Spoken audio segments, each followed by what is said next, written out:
El espíritu de la ermita. Cuando Jaime intentó cortar camino, nada le importaron las viejas historias que se contaban sobre aquel atajo. Él lo conocía como la palma de su mano, pero aún así sabía que no era muy recomendable en las noches cerradas. Pero ya se le había hecho tarde y el camino a casa era muy largo, y más si lo hacía sin su viejo auto que se acababa de averiar. En cuanto puso pie sobre el camino, comenzó a recordar todo aquello que se contaba, pues al parecer habían encontrado más de una vez a un animal muy grande que merodeaba aquellos lugares. Por ello, nadie se atrevía a caminar por el lugar sin compañía. Lo más extraño era que estas supersticiones hubieran llegado a impresionar hasta los automovilistas, pues llevaba más de 10 minutos sin notar una luz en el camino. Solo alcanzaba a escuchar los cantares de los grillos. Para colmo de la mala suerte, el cielo desató una lluvia torrencial que no cesaba. Jaime trató de cubrirse el agua con las ramas de un árbol, pero sabía que un rayo podía alcanzarlo. Por ello tuvo que continuar su camino sin importarle que se empapara. Nunca supo por dónde caminaba. Hacía un rato que miraba solo el camino cuando los rayos resplandecían el cielo. Jamás se dio cuenta de que la oscuridad y sus pasos lo habían llevado hasta la vieja ermita. Claro que en esta ocasión aquel lugar representaba un refugio muy oportuno. Ya para entonces solo se preocupaba en encontrar un lugar seco para descansar, pues ya había caminado demasiado, y lo que necesitaba era sentarse un rato antes de continuar su camino. Cuando se acercó a la ermita, notó que estaba abierta, por lo que no dudó en entrar, pero para hacerlo, con mayor seguridad, tomó una vara utilizándola como bastón para evitar tropezarse con algo. En cuanto estuvo adentro, miró claramente la silueta de un animal, pero no le dio importancia. Estaba seguro que se trataba de un perro, que al igual que él buscaba refugio para cobijarse de la lluvia. Pero en cuanto los relámpagos cayeron, pudo notar que el animal estaba degollado. Asustado Jaime corrió hasta el fondo de la ermita rezando para que aquella criatura no le pudiera hacer nada. Cuando se repuso del miedo, comenzó a inspeccionar el lugar. Al parecer el animal se había ido. Sin embargo, sabía que no podía estar tranquilo ahí, y lo último que quería hacer era volverse a encontrar con este espectro. Al llegar al final del pasillo, se paró frente a una imagen sagrada. Justamente ahí miró a un ermitaño que rezaba en voz alta. Pero, ¿quién podría ser? Pensaba, pues no había escuchado antes aquellos rezos. Se acercó lentamente hacia él, pero no le podía ver la cara, pero estaba seguro que al igual que él, aquel pobre hombre se había perdido ante la tormentosa lluvia. Pero tal fue su sorpresa cuando lo vio desaparecerse delante de él. Sucedió como si la tierra se lo hubiera tragado. El joven retrocedió y salió corriendo sin importarle la lluvia y retomó su camino a casa sin mirar hacia atrás. Desde entonces, nadie se atreve a cruzar el viejo camino ni a pie o en automóvil. Jaime al parecer era la persona más escéptica del pueblo, por lo que no se podía poner en duda su historia.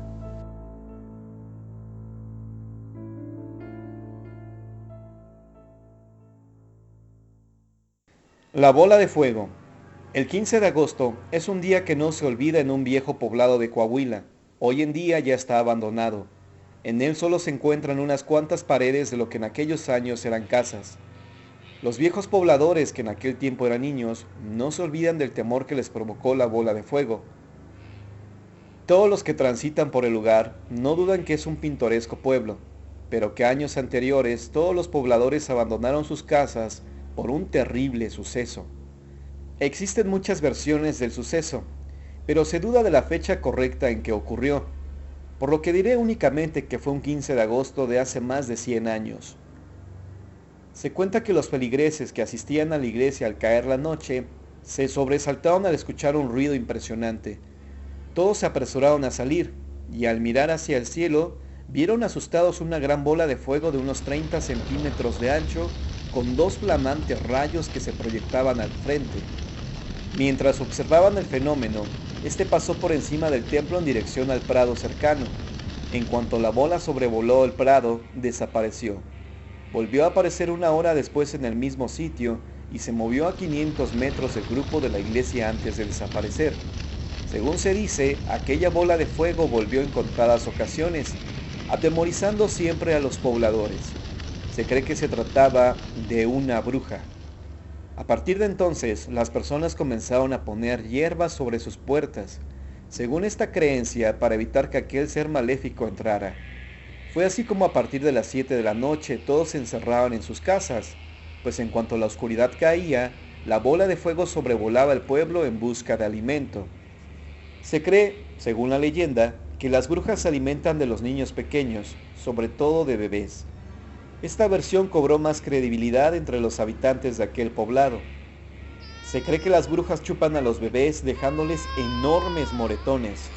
Según relatan, los niños más pequeños amanecían con pequeños moretones que apenas si se notaban, pero si no se colocaban aquellas hierbas formando una cruz en las puertas, conforme pasaban las noches, esos moretones se hacían cada vez más visibles hasta que finalmente los bebés fallecían.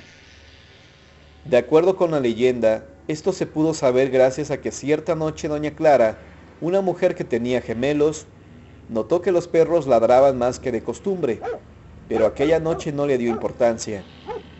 Al día siguiente se dio cuenta de que uno de los gemelos tenía un moretón, pero no alcanzaba a comprender el porqué, pues al parecer el bebé no se pudo golpear con algo. Esa misma noche volvió a escuchar que los perros ladraban desesperados. Ya habían pasado días en que el pueblo miró aquella bola de fuego, e incluso ya se habían registrado algunas muertes de bebés, pero todavía no definía el motivo. A la mañana siguiente la mujer se dio cuenta de que el pequeño tenía más pronunciado aquel moretón. Intrigada, decidió quedarse callada, pero esta duda crecía conforme pasaban los días. El niño ya presentaba más de un moretón en el cuerpo. Cierto día, en cuanto cayó la noche y se dejaron escuchar los ladridos extraños de los perros, notó que el pequeño comenzó a llorar, pero a diferencia de otras noches, se le había hecho tarde para darles de comer a los gemelos. Así que preparó los biberones y fue hasta su cuarto para alimentarlos. Sin embargo, cuando llegó, notó que una horrible mujer estaba hincada junto a los gemelos y absorbía la sangre de uno de ellos. De inmediato lanzó un grito aterrador, que al parecer ahuyentó a la anciana, que salió volando por la ventana. La mujer corrió para auxiliar a sus pequeños, pero nada pudo hacer. Uno de los bebés acababa de fallecer debido a la gran cantidad de sangre que la anciana ya había absorbido, porque no era la primera noche que lo hacía.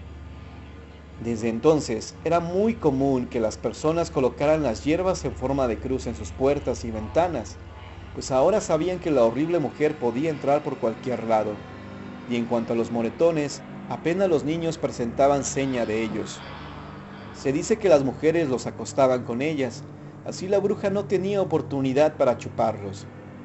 Según la leyenda, la bruja se volvió más agresiva, pues no podía alimentarse porque las madres acostaban a sus pequeños con ellas. Fue entonces cuando las familias decidieron irse a vivir a los poblados más alejados de las montañas, abandonando por completo sus hogares.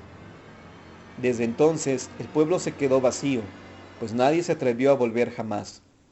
Conforme pasaron los años, estas versiones se convirtieron en leyenda. Se dice que todavía hoy en día se pueden ver bolas de fuego flotando entre los árboles de las montañas. El degollado de la noria. Hablar del degollado de la noria es tan similar como hablar del demonio. Los habitantes de este poblado de Guanajuato le tienen tanto miedo que muy pocos se atreven a contar la historia. Este no es el caso de Doña María, quien tuvo un papel muy especial en lo sucedido. Se cree que el degollado es su pariente que viene del más allá con objetivo de advertirles a todos el peligro que se corre en esas regiones. María tenía 10 años cuando su madre la envió a vivir con su tía la Noria, pues ella no podía mantenerla y su parienta estaba incapacitada para valerse por sí sola. Hacía tiempo que estaba muy enferma. La tía de María había concebido un solo hijo, pero tenerlo era exactamente lo mismo que no tenerlo, pues era parrandero y agresivo. La niña sabía que su tía estaba muy enferma, y le daba mucha rabia saber que su primo no era capaz ni siquiera de ayudarla. Por ello aceptó gustosa la invitación. Ella nunca supo el verdadero motivo de enviarla ahí. María estaba consciente de que pronto su tía iba a morir, y no quería que pasara los últimos días de su vida esperanzada en un joven que al parecer nunca iba a sentar cabeza. La mujer poseía un terreno muy grande, el cual era el motivo por el que el joven no se fuera de una buena vez de su casa, pues deseaba heredar aquellas tierras. El muchacho deseaba más la muerte de su madre que su recuperación, considerando a María un estorbo para sus propósitos. Por ello, en cuanto llegó la niña, inventó muchas situaciones para hacerla sufrir. Una noche, el primo llegó bastante borracho. Entre gritos, patadas y maldiciones, entró a buscar a su madre, quien dormía con la pequeña. La mujer no tuvo más remedio que correr a su escandaloso hijo, advirtiéndole que no volviera a su casa si no se le bajaba la borrachera. Este, enfurecido, le gritó su deseo de que muriera. A la mañana siguiente, María tuvo que ir como de costumbre por las tortillas. Ahí se topó con un grupo de mujeres quienes comentaban lo sucedido en la noche. Al parecer habían escuchado claramente que la carreta de la muerte había pasado por el lugar. La pequeña, llena de curiosidad, se acercó para enterarse de lo sucedido, pues no alcanzaba a comprender lo que aquellas personas decían. Cuando la niña volvió a su casa, estaba llena de intriga. Por ello, lo primero que hizo fue preguntarle a su tía sobre la carreta de la muerte. La mujer al escuchar esto se persignó, pues había una creencia popular que aseguraba que cuando la carreta se escuchaba rondando por las empedradas calles de la noria, de seguro alguien no tardaba en morirse. La niña se asustó al pensar que se podría tratar de su tía, pero como era de suponerse, pronto se le olvidó todo y volvió a su vida cotidiana, en la que no podía dejar de molestarse con su primo, pues aparte de ser un borracho, era un grosero engreído. Esa tarde regresó el primo a la casa, aparentemente furioso y reclamándole a su madre por qué lo había corrido, si después lo iba a buscar. Pero la tía se mostró más que sorprendida, ya que ella en ningún momento había ido a buscarlo, ni mucho menos la había ido a gritar por los montes como aseguraba el joven. El primo al parecer estaba muy indignado, y no obstante de no haber bebido aquella noche, tampoco llegó a dormir. Al día siguiente, cuando María fue por el mandado, se topó con las mismas personas del día anterior, y curiosamente estaban hablando de lo mismo, solo que ahora aseguraban que la carreta se dirigió a la casa del huerto. La niña nuevamente se asustó y corrió a preguntarle a su tía. La anciana le respondió que de acuerdo con la creencia, todos aquellos que lleguen a escuchar la carreta de la muerte no pueden asomarse, pues de hacerlo, la muerte los podría confundir con la persona que anda buscando y que cuando se da cuenta de que no lo son, se encoleriza partiéndoles el cuello con su guadaña. Estas palabras lograron inquietar mucho a María, quien no pudo hacer menos que pensar todo el día en ello, ya que aquel huerto donde decían haber escuchado la carreta era precisamente el huerto de la tía, donde se encontraba su primo, lo cual significaba que en efecto la muerte estaba detrás de la anciana. Sin embargo, después de repasarlo un rato, la niña se armó de valor y fue hasta la casa del huerto a buscar a su primo, pues tal vez él también corría peligro si llegaba a asomarse cuando la carreta pasara por el lugar. Cuando llegó, el primo estaba tendido en la cama. En cuanto éste se dio cuenta de la presencia de la niña, la corrió sin dejarla hablar. Esa misma noche llegó el primo y sin más, tomó a la niña de los cabellos advirtiéndole que ya no quería que lo estuviera molestando, y menos con sus historias absurdas. La tía trató de levantarse para defender a la pequeña, pero todo fue inútil. Cayó al piso. El joven creyó que la mujer había muerto y desesperado salió huyendo. Así pasaron los días sin que supieran nada de él. Una tarde volvió muy molesto alegando lo mismo, que su madre lo había ido a buscar en varias ocasiones, todas al caer la noche.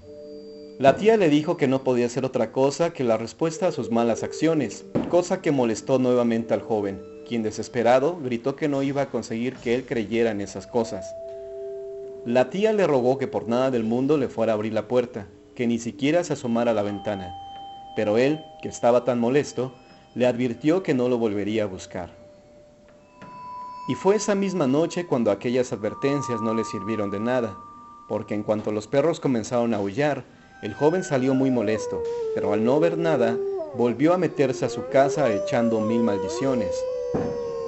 El viento comenzó a soplar con mayor intensidad y todo el pueblo se despertó ante el escándalo. Todos escucharon el fuerte grito que provenía de la casa del huerto. La tía, alarmada, Le pidió a María que buscara a su vecino para que fueran a ver a su primo. La niña obedeció y, acompañada por varias personas, se encaminó hacia el huerto. Se cuenta que lo encontraron en el portal de la puerta con el cuello partido en dos y con una mueca de terror en los ojos. María y su tía sabían lo que había ocurrido y no tuvieron más remedio que rogar por el alma del muchacho para que descansara y no deambulara por el huerto debido a la trágica muerte que había tenido. Sin embargo, dicen que cada vez que alguien va a morir en la noria, no solo se escuchan los galopes de caballo y los rechinidos de una carreta, sino que además se oye al joven gritar, pues al parecer todavía piensa que la muerte corre tras él. La Dama Llorona. La leyenda de la Dama Llorona en Veracruz es una de las historias más aterradoras y por lo mismo es capaz de conmover hasta la persona más incrédula. En una de las casas más antiguas de la capital de Veracruz se asegura que se aparece una mujer alta. Si esto no lo cree usted, basta con decir que a la mujer la han visto por lo menos 10 personas. El testigo principal fue un estudiante de medicina de 19 años de edad, quien dio un relato detallado en el que describía sus esfuerzos para atrapar al ente a fin de comunicarse con él y poder fotografiarlo. En varias ocasiones colocó hilos delgados creyendo que con eso iba a atrapar a la mujer, que según él se metía a la casa por las noches. Pero su sorpresa fue muy grande cuando vio que la dama atravesaba sus hilos en vez de tropezarse. El joven dice haber seguido a la dama hasta una de las habitaciones que se encuentran al fondo de uno de los pasillos principales. Cuando pensó que la tenía acorralada, se abalanzó de inmediato sobre ella, pero la mujer se desvaneció en el aire. Esta aparición se comportaba de una forma muy extraña, porque según declaraciones del joven, la mayoría de los fantasmas se aparecían por las noches, pero esta, la dama llorosa, se aparecía en plena luz del día y después de que oscureciera. En una ocasión, afirman, la dama llorona se apareció más de media hora en el mismo lugar, cosa casi imposible. Además de que esta mujer se dejaba ver por todos sin importar quién fuera, pues por lo regular, aseguran, los fantasmas se aparecen y se dejan ver por sus amigos o familiares, pero este era la completa excepción. Todo esto despertó la intriga de quienes la habían visto, pues según ellos no se trataba de la misma mujer que se aparecía en la Ciudad de México, la Llorona. En primer lugar, la ropa de la dama Llorona era mucho más moderna, además de que esta mujer no lanzaba el típico grito de ¡ay mis hijos! Al parecer se trataba de la segunda esposa del ex dueño del lugar, que según se cuenta, murió a los 41 años de edad, en 1878, 2 años después que su marido. Nadie sabe el motivo por el cual se aparece. No murió de forma trágica, ni sufrió alguna pena que lo justifique. Solo existe el relato de aquel joven quien dijo haber encontrado unas fotografías donde pudo reconocer a la supuesta mujer que se aparecía en los pasillos. De ahí que naciera la leyenda de la Dama Llorona. Tampoco existe motivo por el que se le llamó la Dama Llorona, porque a diferencia de la Llorona tradicional, este fantasma no iba emitiendo ningún sonido como para que pudiera llamársele de esta manera. Eso hace pensar que tal vez haya recibido ese nombre por la influencia que la leyenda de la Llorona había causado en ese estado. No encontramos ninguna otra explicación. Pero si cree que la dama llorona ya no se aparece en la casa, está muy equivocado. De acuerdo con una versión más reciente, se dice que cuando una señora estaba tomando clases para conducir, se detuvo de sopetón al ver a una dama alta caminar por la calle. Eso no pudo ser comprobado, pero a partir de entonces muchas personas aseguraron haberla visto en la misma situación. De ahí que todavía se recuerde la leyenda de la dama llorona.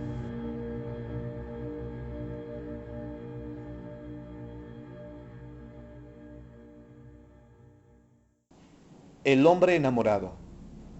Esta leyenda perdió mucha de realidad porque los nombres de los personajes principales se olvidaron con el tiempo, pero la historia sigue siendo la misma. Por ello, creo que no es necesario saberlos, basta y sobra saber que el relato fue verdadero. Un hombre que había nacido en fina cuna estaba consciente de que pronto heredaría las tierras de su padre, y con ello se iba a convertir en uno de los hombres más ricos de la ciudad capital. Les estoy hablando de principios del siglo XIX. Nuestro personaje estaba completamente enamorado de una bella joven y conocía muy bien a sus padres, quienes también tenían una buena posición económica, lo que no representaba impedimento para que se casaran. Sin embargo, cuando el padre de la joven aceptó, ésta enfermó gravemente y al poco tiempo murió. Aquella fecha, aunque no se recuerda muy bien, se asegura que la joven murió un domingo de Ramos. El hombre sintió mucho el deceso y jamás se casó. Incluso incrementó más su riqueza, y sin embargo siempre se le veía triste y con la mirada perdida. Durante 55 años, hasta su muerte, el hombre pasó cada domingo de Ramos con la hermana de la joven y su esposo, pensando con amor en ella y lo que pudo haber sido. Su frustrado amor lo llevó a estar al pendiente siempre de si había vida después de la muerte. Según se dice, el hombre juró que cuando muriera iba a dar parte de si encontró o no a su amor en el más allá. Así, los mensajes comenzaron a hacerse presentes poco después de su muerte. Quien lo comenzó a ver fue una psíquica que nada sabía del caso.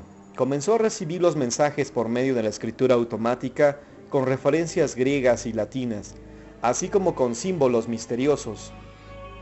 Pero eso no fue todo, sino que muchos hombres más en toda la ciudad comenzaron a ver al hombre que les pedía escribieran sus mensajes. La mayoría de estos hombres no tenían contacto entre sí e ignoraban el amor y la promesa que este hombre había hecho.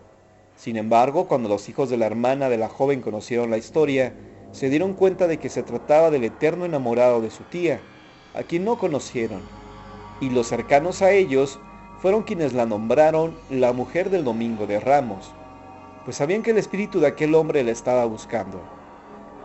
Aquellos mensajes parecían no tener sentido, pero cuando fueron unidos todos se dieron cuenta de que se referían a la mujer del Domingo de Ramos. Por ello, era necesario saber si aquel hombre, quien acababa de fallecer, se había reunido o no con su amada. Días después, algunos psíquicos aseguraron que en verdad el hombre había visto a la joven, la cual, al igual que él, estaba todavía enamorada. Por supuesto que esto nunca se pudo confirmar, pues nadie sabe si estas personas decían o no la verdad. Pero lo que sí se sabe es que la historia del hombre que nunca se casó porque su amor falleció, se convirtió en toda una leyenda, y que aquellos mensajes que llegaron del más allá tuvieron sentido cuando se relacionaron con él.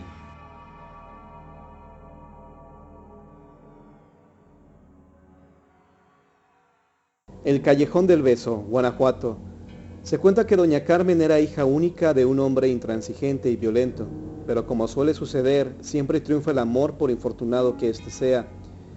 Doña Carmen era cortejada por su galán, don Luis, en un templo cercano al hogar de la doncella. Al ser descubierta por su padre, sobrevinieron el encierro, la amenaza de enviarla a un convento y, lo peor de todo, casarla en España con un viejo y rico noble, con lo que además acrecentaría el padre su mermada hacienda. La bella y sumisa criatura y su dama de compañía, doña Brígida, lloraron e imploraron juntas.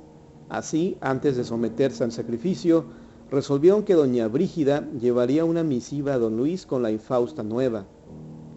Mil conjeturas se hizo el joven enamorado, pero de todas hubo una que le pareció la más acertada.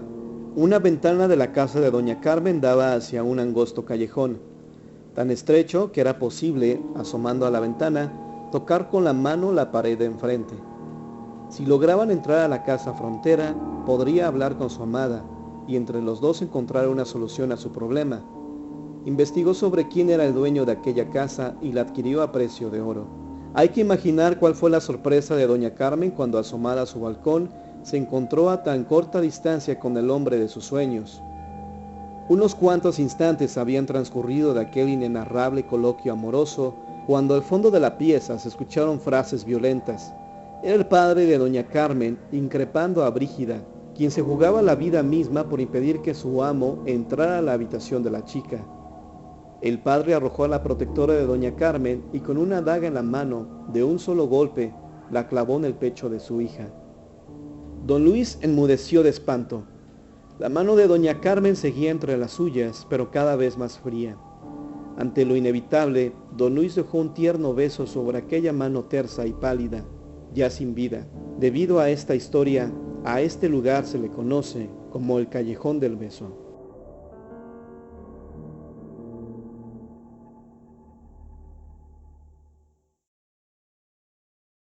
La loca del puerto, Michoacán. Si vamos al puerto San Lázaro Cárdenas, seguramente uno de los pescadores nos va a contar la leyenda de la loca del puerto. Todo comenzó hace exactamente 80 años, cuando Marina se enamoró profundamente de Nicolás, un joven fuereño que había llegado al lugar en busca de trabajo. Las cosas en el país eran muy difíciles y el hombre, aunque muy joven, debía trabajar para poder sacar adelante a su familia que vivía en la capital del estado. Según se dice, fue amor a primera vista. Ambos jóvenes quedaron impactados el uno del otro, y no pasó mucho para que se hicieran novios, pero había un problema, que su amor cada día crecía más y el joven no encontraba un trabajo estable. Cierto día, Nicolás recibió una propuesta de trabajo en la cual recibiría una paga importante, lo que significaba que los jóvenes podrían iniciar una vida juntos. Lo único malo era que debía embarcarse en un par de días, lo que por supuesto no terminó de agradarle a la joven. Pero él le dio los ánimos para aceptar lo que parecía su prueba más grande de amor. Pronto pasaron los días, acercándose cada vez el momento en que debía partir. Esa noche no pudieron contener más su amor y se entregaron a la luz de la luna, la cual parecía que presentía el dolor de la joven, pues brilló con mayor intensidad.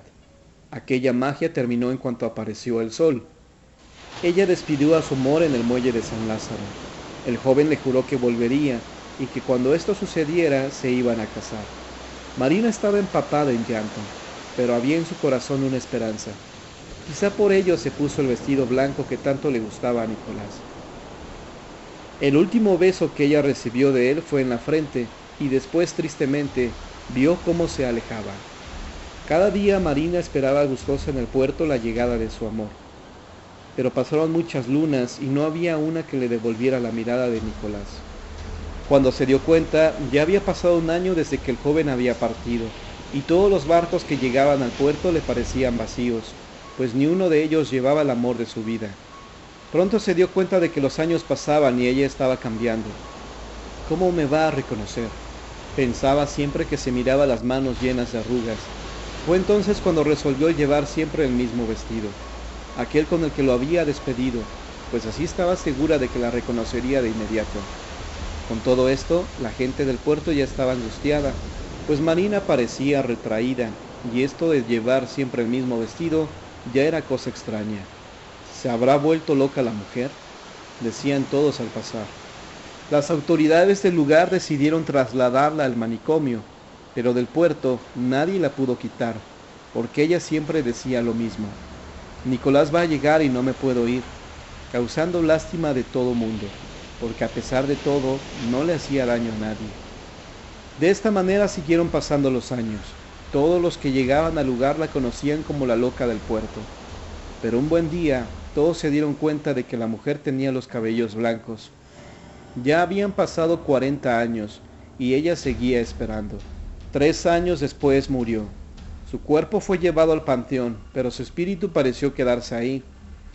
A partir de entonces se ve la silueta de aquella mujer parada en el puerto, siempre mirando hacia el mar. De Nicolás no se volvió a saber nada, pues seguramente ya hacía tiempo que se había olvidado de su promesa de volver con Marina.